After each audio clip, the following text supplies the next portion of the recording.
Halo semuanya dan selamat datang di ulasan kita kali ini. Kita bakal ngebahas sebuah realitas yang jujur aja lumayan serius. Kita akan ngebongkar persimpangan antara moralitas kita sebagai manusia dan canggihnya teknologi modern saat ini. Coba deh perhatiin, dalam keseharian kita tuh sering banget ya terhanyut sama efisiensi dan kemudahan dari gadget yang kita pegang terus setiap hari. Sampai-sampai kita jarang banget, atau bahkan mungkin nggak pernah, ngambil langkah mundur sebentar buat ngevaluasi dampak spiritual dan realitas offline dari semua interaksi digital yang kita lakuin. Nah, tahukah kamu apa yang membuat orang penasaran dengan sisi gelap era digital? Pertanyaan ini bukan sekedar tebak-tebakan loh, tapi benar-benar jadi salah satu misteri terbesar dari nyamannya hidup di peradaban modern. Di satu sisi, semuanya kerasa aman banget ya kan? Semuanya tersembunyi di balik layar, nggak perlu tatap muka, dan bahkan kita nggak perlu repot-repot keluar kamar. Tapi di sisi lain, anonimitas absolut inilah yang diam-diam mancing rasa penasaran kita buat ngelanggar batas-batas etika. Batas-batas yang biasanya kalau kita lagi interaksi langsung di dunia nyata, bakal kita jaga ketat.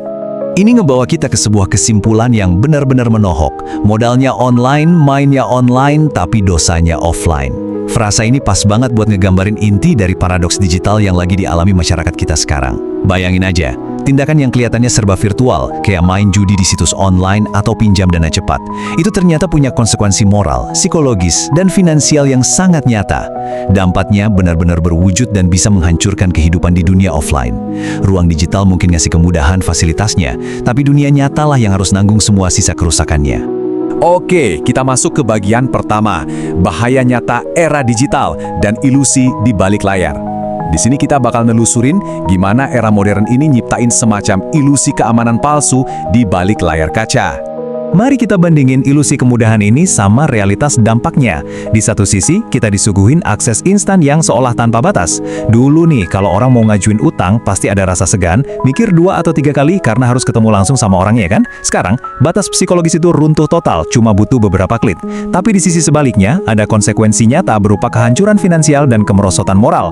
Akses instan buat nyari hiburan tanpa henti atau arena judi maya, itu sering banget jadi kedok yang nutupin jebakan fatal.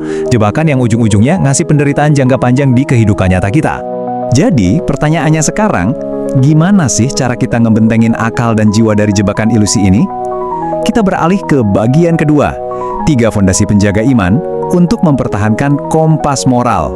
Fondasi pertahanan ini nggak bisa pasif ya, ini butuh aksi dan tindakan sadar yang terdiri dari 3 langkah logis, dan ketiganya ini saling ikat satu sama lain.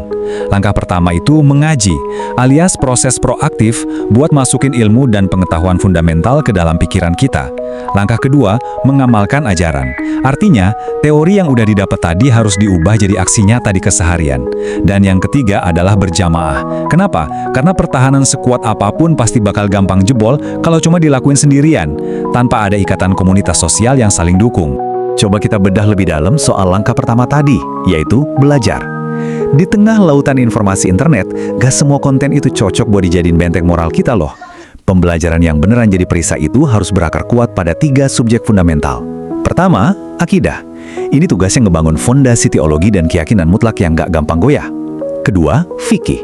Ini fungsinya sebagai panduan aturan dan batasan hidup kita setiap detik. Dan ketiga, akhlak, yang jadi puncak tata krama moral kita dalam respons setiap kejadian. Ketiga pilar ini tuh ibarat sistem imun internal di tubuh kita yang otomatis bakal nyaring racun-racun informasi dari luar. Tapi ya, sekedar hafal semua teorinya aja jelas gak bakal pernah cukup. Pengetahuan teoritis tentang sabar atau dermawan misalnya, gak akan ada maknanya sedikit pun kalau nggak dipraktekkan langsung di dunia nyata. Lebih dari itu, pertahanan moral kita butuh banget yang namanya support system dari komunitas sosial yang solid. Bergerak bareng-bareng secara komunal dan saling ngingetin itu bakal ngasih perlindungan kolektif yang jauh lebih masif ketimbang kita sendirian ngelawan kerasnya arus algoritma digital. Terus, apa ini artinya? Teknologi itu sendiri punya niat jahat dari sananya? Nah, kita masuk ke bagian ketiga, teknologi sebagai alat netral dan sifat ganda inovasi. Mari kita lurusin dulu cara pandang kita soal posisi teknologi ini. Kita bisa pakai metafora klasik nih, sebilah pisau tajam. Di satu situasi, pisau itu adalah alat yang fundamental banget, sangat berharga, dan berguna buat nyiapin makanan demi kelangsungan hidup kita, ya kan? Tapi di situasi yang beda, barang yang wujudnya sama, materialnya sama, dan tajamnya persis sama ini bisa berubah wujud jadi senjata mematikan kalau dipakai dengan niat yang buruk. Sifat dasar dari logam pisau itu sendiri nggak pernah berubah. Yang berubah 100% hanyalah niat di balik tangan yang megang pisau itu. Logika yang sama persis juga berlaku buat jaringan internet dan gadget yang nyala terus di tangan kita. Di satu sisi, teknologi ngebuka pintu selebar-lebarnya buat akses ilmu yang nggak terbatas, bikin kita gampang belajar apa aja dari seluruh dunia, dan memfasilitasi kebaikan dengan super instan. Tapi di sisi lain, mesin algoritma yang sama persis ini juga dipakai buat ngebangun arena judi online, memprovokasi konflik, dan jadi pabrik hoax.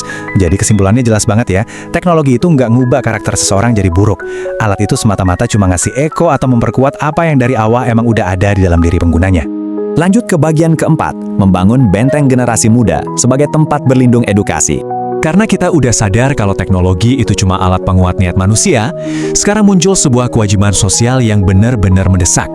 Disinilah peran institusi pendidikan agama berkonsep asrama intensif itu jadi sangat krusial. Tempat ini bukan sekedar sekolah biasa loh, ini didesain khusus sebagai benteng terakhir pertahanan moral. Coba bayangin ada sebuah ekosistem utuh di mana anak-anak muda didisiplinkan mulai dari subuh sampai malam, dikelilingi terus sama aktivitas produktif dan penanaman nilai etika. Perisai kayak gini mutlak banget diperluin buat ngenetralisir paparan informasi online instan yang nggak ada filternya itu. Tentu aja, ngebangun benteng edukasi sebesar ini mustahil kalau cuma ngandelin satu pihak doang. Sinergi kolektif itu kunci.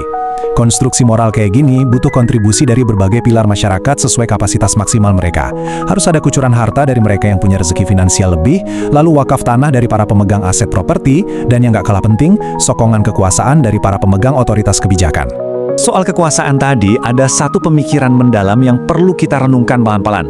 Segala bentuk kekuatan birokrasi, seragam jabatan yang dibanggakan, dan otoritas yang mentereng di dunia ini, itu semua cuma alat yang sifatnya sangat sementara. Semuanya secara absolut punya tanggal kedaluarsa, entah itu karena datangnya masa pensiun, atau pada akhirnya dihentikan oleh kematian.